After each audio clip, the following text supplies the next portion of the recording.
एक बहुत ही सुंदर और घने जंगल में टोनी चिड़िया अपने घोंसले में रहती थी। टोनी बहुत ही मेहनती, समझदार और शांत स्वभाव की चिड़िया थी।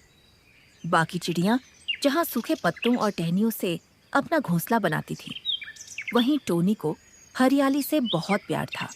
बरसात का मौसम आने वाला था। सभी पक्षी अपने अपने घरों को मजबूत करने में लगे थे। टोनी ने इस बार कुछ अलग करने का सोचा। उसने सोचा, सूखी लकड़ियों का घोंसला तो हवा में बिखर जाता है, क्यों ना मैं इस बार नदी के किनारे मिलने वाली विशेष हरी घास से अपना घर बनाऊं। वह घास लचीली भी होती है और सुंदर भी। टोनी ने दिन रात एक करके नदी के किनारे से लंबी, हरी और ताज़ा घास इकट्ठा करना शुरू कर दिया। उसने बड़ी ही खूबसूरती से उन घासों को आपस में बुनकर एक छोटा, गोल और बेहद खूबसूरत हरी घास का घर तैयार किया।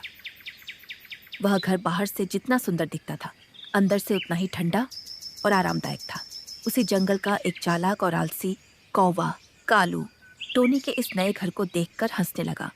उसने कहा, अरे टोनी, यह क्या पागलपन है? हरी घास का घर भी कभी टिकता है? जैसे ही धूप तेज होगी, ये घास सूख जाएगी और तेज हवा में तुम्हारा ये मखमली घर उड़ जाएगा। मेरी तरह सूखी और मजबूत टहनियों का घर बनाओ। टोनी ने मुस्कुराकर कहा, कालू भैया, ये कोई आम घास नहीं है। ये नदी के किनारे की विशेष घास है, जो सूखने के बाद और मजबूत हो जाती है, और हरियाली में रहने का आनंद ही कुछ और है। कालू उसकी बात पर हंसता हुआ वहां से उड़ गया। कुछ दिनों बाद मौसम ने करवट ली। आसमान में काले बादल छा गए और जंगल में एक भयंकर तूफान आ गया। तेज हवाएं चलने लगीं और मूसलाधार बारिश होने लगी। कालू ने सूखी और कड़क टहनियों से जो घोंसला बनाया था, वह तेज हवा के झोंकों को बर्दाश्त नहीं कर पाया। टहनियां बीच से टूट गई और उसका पूरा घर बिखर गया। दूसरी ओर टोनी का हरी घास का घर अपने लचीलापन के कारण हवा के साथ झुक जाता था, लेकिन टूटता नहीं था। हरी घास ने पानी को भी अंदर आने नहीं दिया और टोनी बिल्कुल सुरक्षित और सूखी रही। सुबह जब तूफान थमा तो कालू कौवा पूरी तरह भीग चुका था और ठंड से कांप रहा था। उसका घर पूरी तरह नष्ट हो चुका था। वह रोता हुआ टोनी के हरी घास के घर के पास आया। टोनी का दिल बहुत बड़ा था।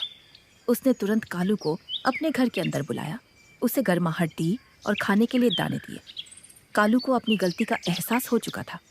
उसने सिर झुकाकर टोनी से कहा, टोनी, मुझे माफ कर दो। मैंने तुम्हारी मेहनत और सूझबूझ का मजाक उड़ाया था। आज तुम्हारे इसी हरी घास के घर ने मेरी जान बचाई है। सीख एक, मेहनत और बुद्धिमानी। किसी भी काम को अगर पूरी सूझबूझ और मेहनत से किया जाए तो उसका परिणाम हमेशा अच्छा होता है। 2, लचीलापन, फ्लेक्सिबिलिटी। जो मुश्किल समय में थोड़ा झुकना जानते हैं, जैसे टोनी की हरी घास, वे कभी टूटते नहीं हैं।